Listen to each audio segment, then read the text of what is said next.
you can get this game physically. And I wanted to do a quick aside here and just bring in the big news of the week, which is PlayStation ending physical production of physical PlayStation games in January 2028. And I'm sure some Nintendo fans are wondering, is Nintendo going to abandon physical games? Does this mean anything for Nintendo? So, Per, what's your just gut reaction to that? Well, you're already getting some cartridges that aren't cartridges.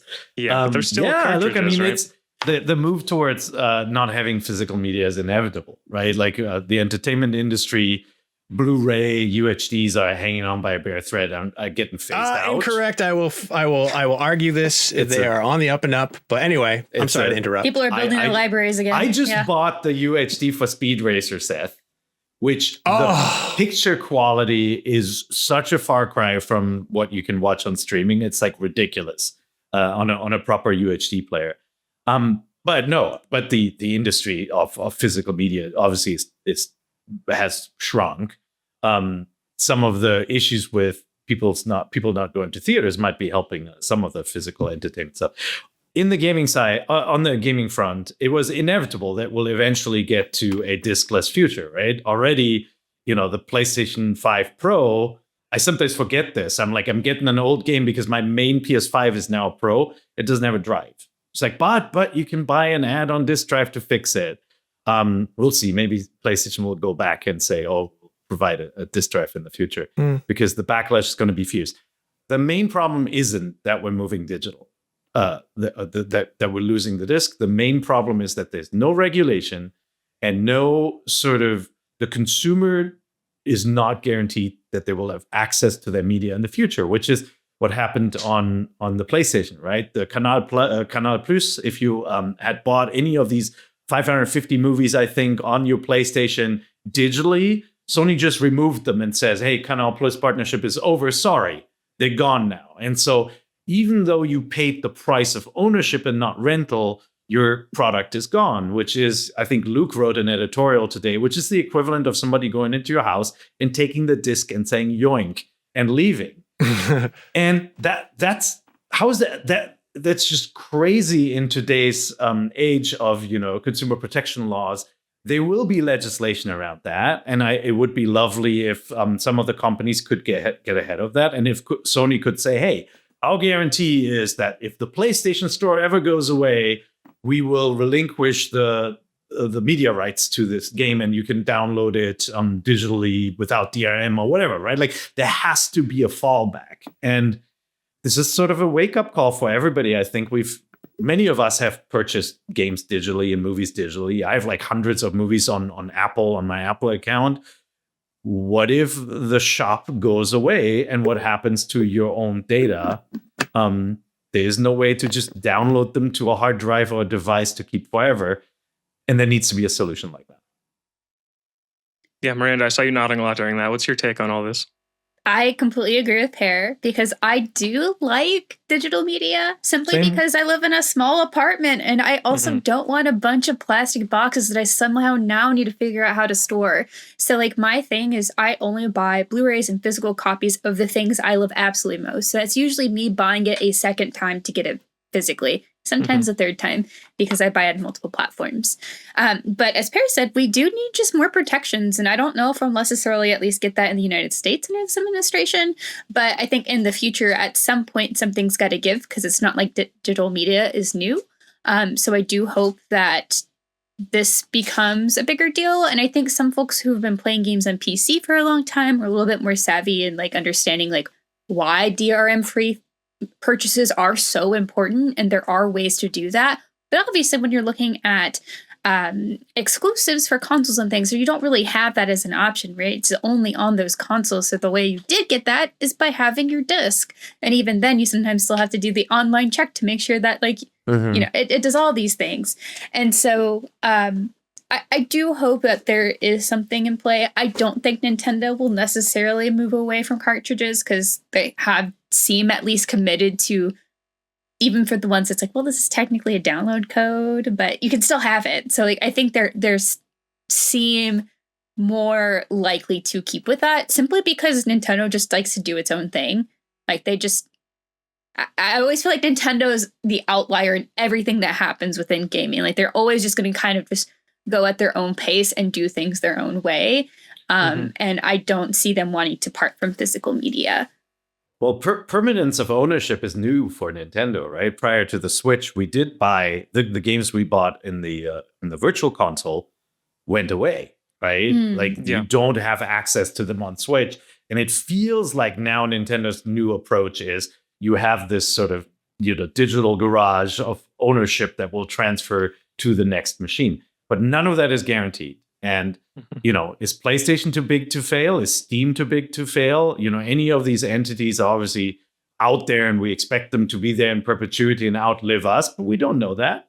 The eShop went away, right? And games that had online play in the early PC ages, the online connectivity software, including GameSpy, went away. Those servers were dead and those games were never updated to work again, right? And so, there's great risk here. And I'm hoping the governments of this planet are paying attention to that. Usually it takes people who are media savvy and who are personally impacted to say, hold on a second, I don't like this. Let me fight for my constituents. And it's probably going to come from Europe. Yeah, it probably will come from Europe. It usually does, right? Right? Yeah. I think another thing, too, is just a good note for all of us to kind of look a little bit more about how we value and what we purchase. So for me, I've started moving more and buying EPUBs. If I buy books digitally, for instance, it's that gives me the right to have that book. I have the full file. You can't just take it away. And I'm not buying on Kindle anymore. So Amazon can't just change the book cover to promote something randomly. There's a lot of things that I think it's worth us just taking a second and looking. It's is this actually worth me spending my money in the way that I am right now? And sometimes the answer is yes, because it is easy or cheap, or actually, I don't care. I'm going to read this once and never look at it again, or I'm going to play this once and never play it again. Maybe that's okay. But I think it is just a nice moment for us to take a step back and look at our spending habits and what does actually matter to you and your relationship with this item. I spent so much money on rock band expansions and songs. Are they gone? I mean, maybe they're sitting on a 360 hard drive, which is removable and could be transferred to a machine that does not blink red lights on the front. I have several of those. But yeah, that's obviously a great example, right? Where we sort of you buy all this add-on content, you obviously enjoy it and play it, but then if you ever want to break that out again and you held on to your hardware and your guitars and all of that, you might not have it anymore. Seth, I want to bring you in on the Nintendo side. You just covered Amazon Prime Day, and 8 of the top 10 best-selling video games were physical Switch games, and that just seems like that's a market Nintendo is staying in. Well, yeah. So the Elder Scrolls 4 Oblivion Remastered Deluxe Edition Physical Edition went up for pre-order when they announced the release date. So June 30th, later that day, it went up for pre-order. And then one day later, a little over 24, it was already sold out at Best Buy. It was already sold out at Amazon. GameStop still has it. I don't know if they're going to still have it by the time this comes out tomorrow, but people love physical media. They love having a game on a cart for the Nintendo Switch 2. I personally am one of those people, which is weird because I only actually have one physical Nintendo Switch 2 game. So maybe I'm part of the problem, but I have a large stack of Nintendo Switch games. But yeah, people still want the physical media. People still want the option. This just tells me that the PlayStation 6 is not going to have a disk drive at all, and that we're pretty much not going to have disk drives on anything going forward. I mean, PCs got rid of disk drive, optical media drives forever ago. You can't even buy a gaming PC case that has a slot in the front for an optical disk drive. My Linux computer is an old dentist computer. Just because I was able to slot a Blu-ray player in there. But nice. How am I going to play my copy of Spore that I got in 2006 then? I actually have that. I recently found the PC disc. It's so Remember funny. PC games on discs? That died early. Yeah, I used to have so many boxes for The Sims. Yeah. Oh yeah. Mm-hmm. Oh, the big boxes. I used to love to go into the electronics department of the Base Exchange when I was in the Air Force, and it would just be like 75% of it would just be these giant PC game boxes. I didn't even have a PC at the time. I just liked going in on there. Switch 2. I'm all digital. I have to say. I mean, first of all, it's because I play it on the go. I don't want to carry a lot of carts. And then, this sort of in the Switch 1 era, my kids were younger. I bought a game and I wanted to share it with them. And there was no easy way to share games within the family, even if you had a family subscription, right? And so carts were, we got everything in physical. But then those, little tykes lost some of those as well, and got to be a pain in the ass. And so it wasn't, despite being physical, those games were not permanent. They're in the pocket of an airplane somewhere. Oh, yeah. I was like, what do I even They have disappear. in here? Oh, I have Hyrule Warriors Age of Imprisonment in my Switch right now. Okay, nice. The physical? Yeah, that's Okay, like the only physical I have. I always have because- Animal Crossing in all consoles. Yeah, I really wanted to get Pokopia, but my problem with Switch physical editions is a lot of times for our job, like this is really unique also, for our jobs, I kind of need to play the night it comes out. Where am I going to get that? Like, how am I going to guarantee a 9 p.m. delivery of this game that I need to start playing? That's exactly Yeah. it. And that's why when they said Grand Theft Auto 6 was not going to be in the box, I'm like, well, I wouldn't have waited to go pick it up in the store. I want to preload it and I want to play it the moment it comes out. Yeah. Also, Pokopia is the rare like Nintendo published game that's on a game key card, since it's co-published with the Pokemon Company. Oh, yeah. They didn't. Yep. It's not a full physical release, which is interesting.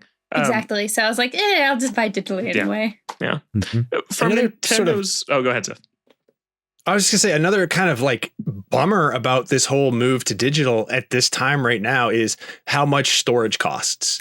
Yeah. Right now, you can get a 256 gigabyte card for your Switch 2 for $39 on sale, but the one that was $39 on sale during Prime Day is now $99. And like the 1 terabyte PS5 hard drive SSDs that used to, you could get those for like, there was a time when they were dirt cheap. The price fell and now those are like $200, $300, $400. And so now we are making a move to all digital at the same time that the digital storage is 4 or 5 times as expensive as it was, and it's only getting worse. So what I'm saying is hold on to what you have now, hold on to it dearly, because you're going to be playing these systems for a long time. Yes. Yeah. And I think nobody's argument is digital is not convenient and great, but it's like, it's susceptible to all these other things, including ownership rights. But also, you're absolutely right. Storage is so expensive right now. And chipsets in general. We're seeing memory. We're seeing that with the console pricing, right? Yeah, the move to the micro SD Express on Switch 2 is costlier, and it has resulted. I only have the 256 one that Nintendo sold on launch day, and I am already in that like game of reorganizing the suitcase all the time, where I want to install something new and I have to delete something old, and like, but I like having all these things installed to just jump into. It's just like on PlayStation and Xbox. It's a pain, but the higher tier ones are just so expensive right now. So they should make it like the Resident Evil suitcase with like the games having different shapes, and you have to somehow At least make pack it them fun. yeah. Yeah, like the PlayStation 1 memory card interface. That was great. Had little icons of your games running around in there. GameCube did that too. Had some cute stuff. Yeah. Oh, yeah. I didn't have a PlayStation 1. That's cool. Oh. But if you are a Nintendo fan and you love collecting physical, I wouldn't worry about it for Nintendo. I think that this is a number I want to bring in, is that every quarter, physical versus digital sales on Nintendo is still 50-50. I mean, it ebbs and flows a little. Sometimes it's 52-48 or a little under or whatever. But essentially, if you draw it all out, it's even. It's a dead split, and you cannot say that even close about any other platform. So Nintendo remains committed to this, and the audience responds to this. And also, when I look at it from the PlayStation and Xbox side, like they are gearing up for their next generation of consoles, right? Project Helix and PlayStation 6. And so PlayStation, a couple years presumably ahead of PS6, they're like, hey, we're going to be done with physical, just so you know. Nintendo, I don't know, we're 8+ years out from a new Switch probably. I think the Switch 2 is going to be their longest lasting console ever, just the way that the market is right now. And they've already committed to having a cartridge slot on here and releasing cartridges for this platform. And they've changed their strategy a little bit, right? Game key cards, we've talked about, the game's not on the cartridge, but you can still lend that game. You can still sell that game back to a used game store. And then sure, physical games are a little more expensive for the first party releases, $10 more in most cases right now, but they still exist. And I don't think they're going anywhere for at least, 8 to 10 years. And I think that could even go beyond that. Japan also is a huge physical media market. So I think it's safe for the time being. I agree, but I think if storage SD card cost had come down, then I could have seen Nintendo doing an all digital console at a cheaper price point. But right now it just doesn't make sense. Like if you packed in an SD card, you can't bring the price down. Yeah, and pricing digital cheaper is what they call nudging. Mm-hmm. It's nudging people to a digital future because Yep. Oh, I think there's lots of things they're doing to nudge you there. They're charging more for physical. Mm-hmm. They are putting ugly blocks of text on a bunch of their Switch 2 boxes that just make them less appealing. They're releasing game key cards that don't have the game on the cartridge. Like everyone has their breaking point somewhere, and I think they found a lot of people's this generation. But a lot of people are going to hang on forever as long as they can. Yeah, box art I broke this by generation. Legal teams. Yeah, a lot of it was just for the same reason that Miranda was saying, like this job, like I review games, we get those games digitally. And so I'm not going to have this weird half and half split. So I just go all digital.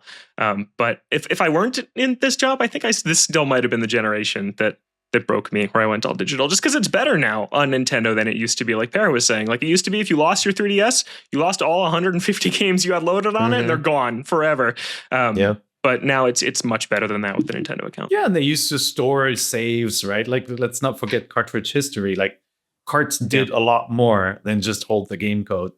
Saves, some rumbled. Remember rumble carts? Yes. That's why I'm physical, for the one in every 2,000 cartridges that rumbles. Metroid Pinball. Yeah. Cool. Well, let's move on and talk about Rhythm Heaven Groove, which you can get physically for $39.99.